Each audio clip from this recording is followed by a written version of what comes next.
It was in early November of 1997 that a series of very strange sessions led a child psychologist in Maine to contact the authorities. It began when a patient of his began to tell him about one of their friends, this friend being imaginary as far as both the psychiatrist and the boy's parents were concerned. He called his friend Mr. Smile, and would talk about him at great length during some sessions. The boy called him Mr. Smile, both because he would always be smiling, and because when he was around, the boy said everything felt happy.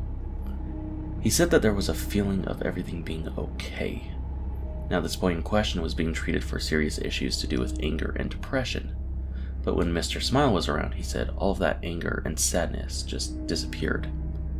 He said that Mr. Smile wouldn't speak, but rather just stand there at the foot of his bed. He smelled like candy floss, and just by being there, he made the boy feel calm and safe. The psychiatrist assumed this imaginary friend was some sort of coping mechanism the boy had developed in order to deal with problems at home that led to his temper, and thought nothing of it.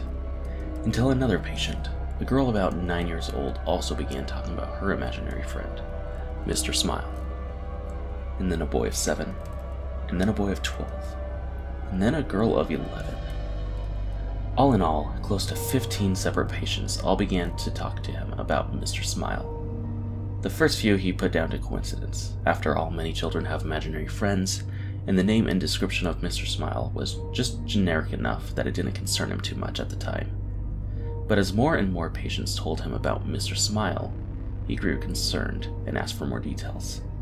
And every single one of them described him in the same way, using the exact same words. Now, there was no way that all of these children could have been in contact with each other. 5 of them were currently being homeschooled, and according to their parents, never really left the house, unless it was accompanying them to shopping trips and the like.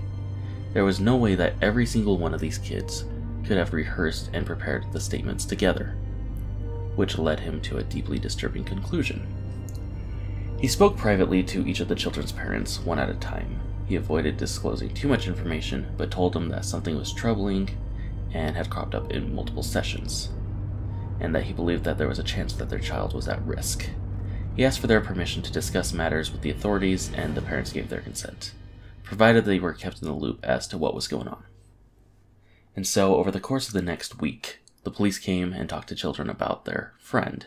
They asked for details about his appearance, which they couldn't seem to describe apart from the smile, and that he was not like them.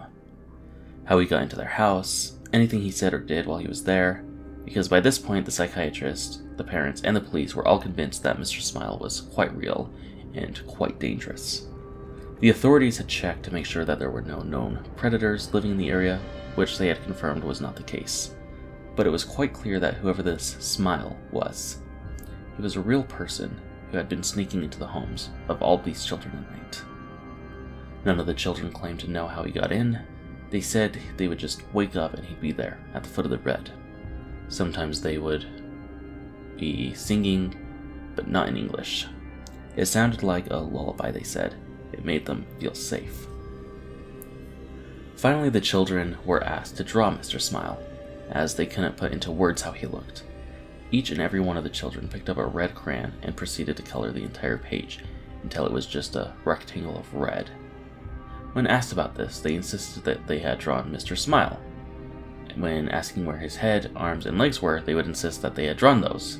They claimed that they had drawn a perfect picture of the man at the foot of their bed, and that when they were told that they had simply colored in the page and not drawn anything, they all became deeply angry, feeling that they were being accused of lying and insisting that they had drawn a picture of the man.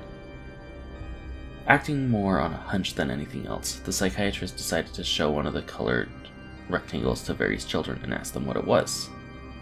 Each and every single one of them, with no knowledge of what the picture was supposed to be or who had drawn it, said it was a picture of Mr. Smile.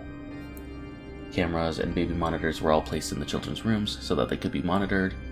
Many of the parents simply stopped sleeping altogether, staying up all night staring at the screens that displayed where their children slept. At no point did anyone enter or exit the bedrooms. No sounds except for them snoring or occasionally talking in their sleep were heard over the baby monitors, and there was no sign of Mr. Smile. After almost 2 weeks of this, many of them began to doubt Mr. Smile even existed. Other psychiatrists since have put the whole thing down to some strange delusion, and while it couldn't be explained, some suggested that this may have been a whole Mr. Smile based on TV thing, and that the children had all been watching this similar show. And then one of the boys went missing. The camera in his room had gone dead around 2 in the morning. His mother had run to check in on him only to find his room empty.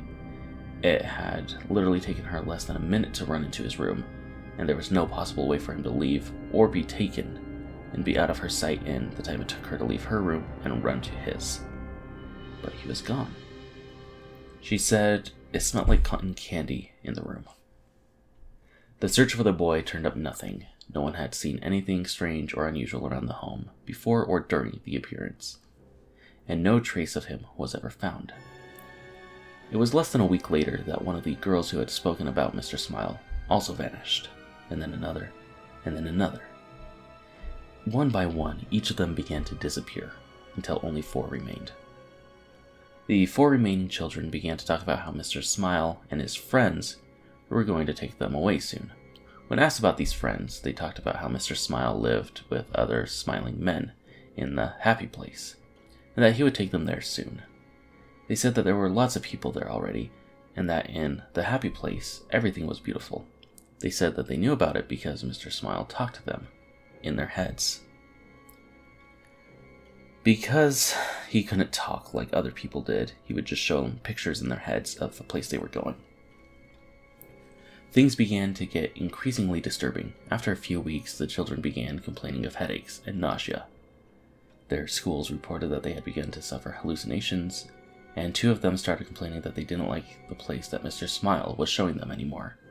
One began screaming for half an hour, acting as if they were having a fit and screaming for the colors to stop, that the colors were horrible and they needed to go away. One of the children claimed that Mr. Smile was taking them in their head all the time now, and was telling them things, horrible things, but that they couldn't talk about it, and that they mustn't, because then their parents would know about the horrible things too. The psychiatrist asked them to write down what Mr. Smile was saying, promised that he would show it to no one. Managing to gain the trust of one of the boys enough, he agreed. The contents of the book were known only to him and the authorities, but whenever anyone involved had been asked about it, they get real quiet, and quickly found an excuse to change the subject. The children stopped sleeping. Footage from the security camera showed them sitting bolt upright, their eyes unblinking, just staring at the wall without moving or making a sound.